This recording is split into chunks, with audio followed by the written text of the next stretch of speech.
రాజన్న సిరిసిల్ల జిల్లా కేంద్రంలోని అంబేద్కర్ చౌరస్తా నుంచి తెలంగాణ జాగృతి యువ నాయకుడు పూసల వినయ్ ఆధ్వర్యంలో సిరిసిల్ల నుంచి మేడ్చల్ జిల్లా వరకు దాదాపు 150 మందితో పాదయాత్ర ప్రారంభమైంది.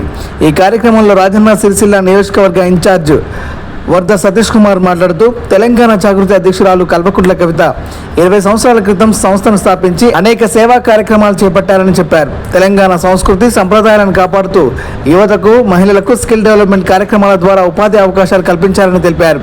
అలాగే తెలంగాణ మలిదశోద్యమంలో బతుకమ్మను ప్రాధాన్యంగా తీసుకుని పెద్ద ఎత్తున పాల్గొని రాష్ట్ర సాధన కోసం కవిత నిరంతరం పోరాటం చేసిన విషయాన్ని గుర్తు చేశారు.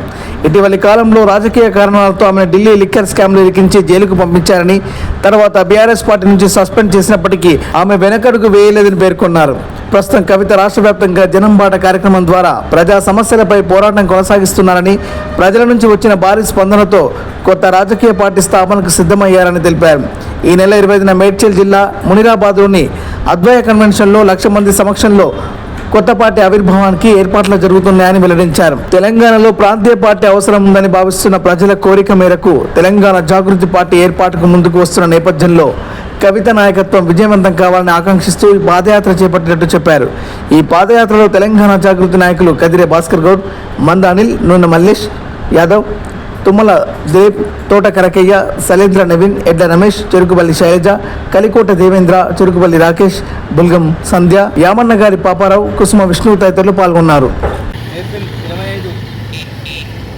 మేడ్చల్ జిల్లాలోని మునిరాబాద్ అద్వయ కన్వెన్షన్లో తెలంగాణ జాగృతి వ్యవస్థాపక అధ్యక్షురాలు శ్రీమతి కల్వకుంట్ల కవిత గారు నూతనంగా పెట్టబోయే పార్టీ ఆవిర్భావం ఉన్నందున ఈరోజు రాజన్న సిరిసిల్ల జిల్లా నుంచి తంగలపల్లి మీదుగా జాగృతి యువ నాయకులు పూసల వినయ్ గారు, అలాగే మా జాగృతి జిల్లా నాయకులందరం కలిసి ఈరోజు సిరిసిల్ల నుంచి 4 రోజుల పాటు మేడ్చల్ జిల్లాలోని పార్టీ ఆవిర్భావ వేదిక దాకా మేమందరం కలిసి ఈరోజు పాదయాత్ర చేయడం జరుగుతుంది.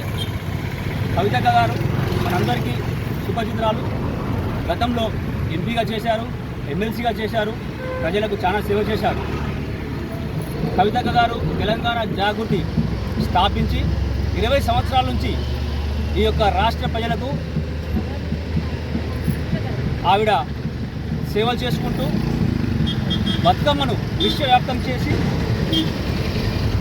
చుట్టూ శిక్షణా కేంద్రం ఏర్పాటు చేసి యువతకు కూడా కొంత ఉపాధి కల్పించినటువంటి ప్రయత్నం చేసిరు.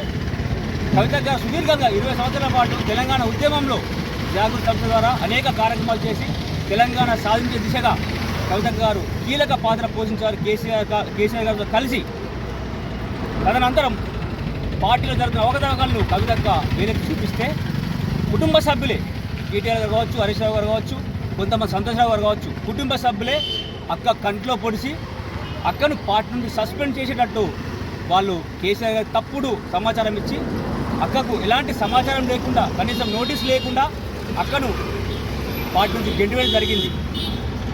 తర్వాత కాలంలో కూడా అక్కను ఢిల్లీ నాయకులతో కుటుంబ సభ్యుల చేతులు కలిపి అక్కను లిక్కర్ స్కామ్కు సంబంధమైనటువంటి లిక్కర్ స్కామ్లో అక్కను ఇరికించి 5 నెలల పాటు అక్కను జైల్లో వేయడం జరిగింది. తదనంతరం Delhi court, Rouse revenue court అక్కకు అనుకూలంగా కవితకు ఏ తప్పు చేయలేదని చెప్పి ఒక తీర్పు ఇవ్వడం వల్ల ప్రతిపక్ష నాయకులు బీజేపీ, కాంగ్రెస్, బీఆర్ఎస్ నాయకులందరికీ చెంపపెట్టుగా జరగడం జరిగింది. కవితక్క గారు ఇవన్నీ ఇంత దుర్మార్గంగా అక్కను హింసించినా కానీ కవితక్క వెనుకాడు వేయకుండా ఒక ఝాన్సీ రుద్రమదేవిలాగా ముందుకొచ్చి అక్క జనం బాట అనే కార్యక్రమాన్ని తీసుకొని 20 జిల్లాల్లో అక్క తన ముద్ర వేసుకోవడానికి ప్రజల పక్షాన కొట్లాడుతున్న సందర్భంలో జనమే అక్క, జనం బాట కాదు, జాగృతి సంస్థ కాదు అక్క, మీరు ఒక రాజకీయ పార్టీ ఏర్పాటు చేయాలి, ప్రజలకు మీరు అండదండగా ఉండాలి. ఇప్పుడున్నటువంటి కాంగ్రెస్, బీజేపీ, బీఆర్ఎస్ పార్టీ ప్రజలకు దూరంగా ఉంటున్నారు, ఢిల్లీ భాషలో గులాంలుగా ఉంటున్నారు అక్క. కాబట్టి మీరు లోకల్ పార్టీ, రాష్ట్ర పార్టీ ఒకటి ఏర్పాటు చేసి మీరు మా తెలంగాణ ప్రజలకు ఒక అమ్మలాగా, ఒక అక్కలాగా ఉండాలని చెప్పేసి ఈ జనం బాటలో అక్కకు పిలుపు వచ్చింది. కాబట్టి అక్క ప్రతిపక్షం కంటే ముందే ప్రతి సమస్య, ఖమ్మం వెలుగుమట్లు అయితేంది, ఉన్నటువంటి అవుట్సోర్సింగ్ ఉద్యోగులు అయితేంది, హైడ్రా అయితేంది, ఇప్పుడు మూసి కానీ ముంగట ఎన్నో కార్యక్రమాలు అక్క తీసుకొని ఆ యొక్క సమస్యల పరిష్కారానికి కవిత గారు ముందుంటారు. కాబట్టి కవిత గారు పెట్టబోయే పార్టీకి ఈ తెలంగాణ సమాజం అంతా ఆశీర్వదించాలి.